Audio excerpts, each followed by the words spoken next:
Sky. Ναι. Ποιος είναι υπεύθυνος εκεί, σε παρακαλώ πάρα πολύ, για αυτά τα σπορτ που βάζετε και ιστορίες στον Ανατολό και τέτοια? Εγώ. Το όνομά σου δώσου. Τζένι Μπότσι. Πώς?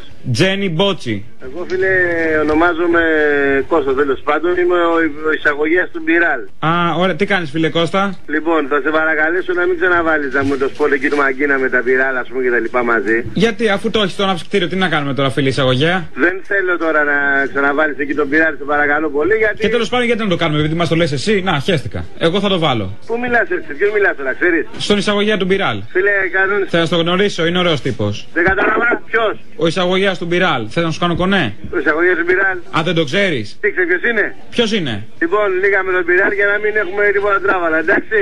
Όπα, φιλαράκο, δεν το πας καλά. Άκου λίγο να σου πω τώρα κάτι. Θα σου τραβήξω τα μαλλιά τρίχα-τρίχα, να. Κακιασμένη. Καλά, κανόνισε, μην κάνω από κάτω να πούμε και τα λοιπά. Κανόνισε. Να πάει να κατουρίσει με στον Μπιράλ σου. Τι να κάνω? Να κατουρίσει με στον Μπιράλ σου. Κύριε Μαλάκα, Μπιράλ, ξέρεις πως είναι? Ξέρεις τι γεύση έχει? Κάτουρο, φαντάζομαι. Ρε, ποιο μαλάκα μιλά, ποιος εσύ ρε? Ο Τζένι Μπότσι. Άμα στο γυαλί σου πω, εγώ ποιος είναι ο Τζένι Μπότσι? Τον Μπιράλ τα κάνει όλα αυτά, τις ορέξεις.